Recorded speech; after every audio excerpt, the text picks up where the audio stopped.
क्या बसपा, क्या भाजपा, क्या कांग्रेस, क्या सपा, सभी राजनीतिक पार्टियां आगामी विधानसभा चुनाव को लेकर सत्ता में वापसी की राह देख रही हैं। वहीं बीजेपी गठबंधन के जरिए सत्ता में आने का ख्वाब देख रही दोबारा भाजपा के साथ निषाद पार्टी भी इस बार चुनाव मैदान में है। लखनऊ के 1090 चौराहे पर निषाद पार्टी के राष्ट्रीय अध्यक्ष डॉक्टर संजय निषाद ने संकल्प समाज उत्थान आरक्षण रथ यात्रा का शुभारंभ किया। 20,000 किलोमीटर तक चलने वाली इस यात्रा का समापन 15 अक्टूबर को लखनऊ में एक विशाल जनसभा के माध्यम से किया जाएगा। उन्होंने कहा कि हमारी पार्टी का मकसद निषादों के ऊपर हुए मुकदमों को वापस लेना है, साथ ही सरकार बनाओ और अधिकार पाओ के आधार पर सत्ता में भागीदारी निभाना भी हमारा मकसद है, जिससे निषादों के लिए कुछ अच्छा किया जा सके। ये हमारे समाज का ये जो संकल्प समाज उत्थान यात्रा है, ये आरक्षण से इस देश को आज़ाद कराने में मछुआरों का बहुत भूमिका रहा है। संविधान उन्होंने बनवाया, मलाई वो खा रहे हैं, और संविधान बनाने के बाद जिन ये 5 साल 16 दिन गुलाम थे, हम जेल में थे, हम पहला चुनाव नहीं लड़ पाए, दोनों ने सब जिन्होंने लड़ा वो संविधान पर कब्जा कर लिया।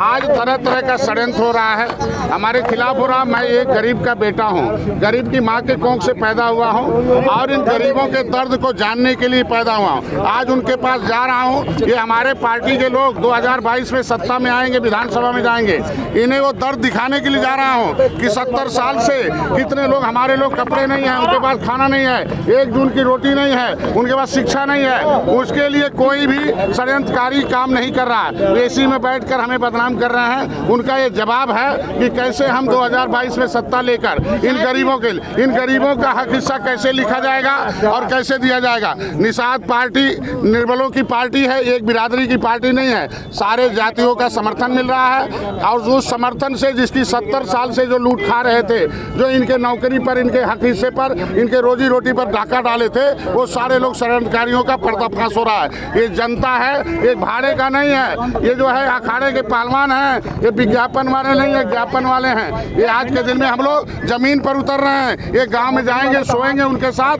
उनके दर्द को समझेंगे, वोट को इकट्ठा करेंगे और उस वोट की चोट से 2022 की सत्ता की चाबी लेंगे और 70 सीटों पर जो है 160 सीटों पर कब्जा दिखाकर कैसे सत्ता की चाबी ली जाती है, वो निषाद पार्टी का रथ है। और रथ इसलिए है, ये अधिकारी जो बेईमान हैं वो लटकाए हुए 70 साल से, ये मझवार के नाम से राष्ट्रपति ने लिखा है, केवट मल्ला उसके जाति है, हम कहते पर्यायवाची पुकारू नाम है, उसकी गिनती होनी चाहिए।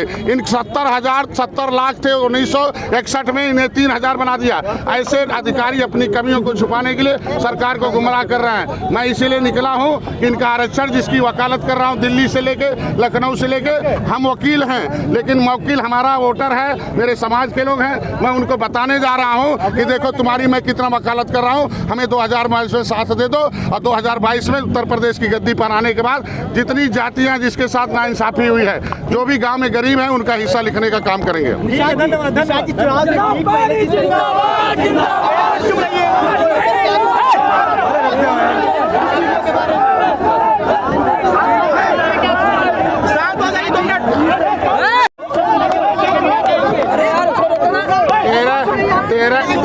कार्तिक 3 अषाढ़, 13 कार्तिक 3 अषाढ़ होता है। 13 दिन कार्तिक में, 3 दिन अषाढ़ में खेती की जाती है। और जब रेड़ा आता है तो किसान रेड़ा लगाता अपने खेत में कि कीटे फतिंगे सूखा न पड़े, वो बाली 6 महीने खाना है। ये 5 साल जो भी है, इनको मीट देते, जीत नहीं देते हैं। इनको जो है खाना दे देंगे, खजाना नहीं देंगे।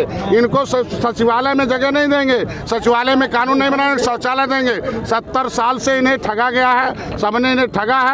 इन्हें हम पॉलिटिकली हम स्ट्रांग कर रहे हैं। ये झुआ भर रोड पर पौआ का जो लेबल लगाया गया था, इस यात्रा से हम लोग जाकर उस झुआ भर रोड पर निषाद पार्टी का लेबल लगाने जा रहे हैं। और जो पौआ भर लोग पॉलिटिकली ट्रेंड थे, इनके हिस्से खा रहे हैं, उसका करारा जवाब होगा कि वो गाँव में जाएंगे, मार कर भगाए जाएंगे, उनके जवाब मांगा जाएगा। 70 साल से हिसाब मांगा जाएगा कि 70 साल हमने वोट दिया था, कई बार हमने वोट दिया था, उसका क्या हुआ।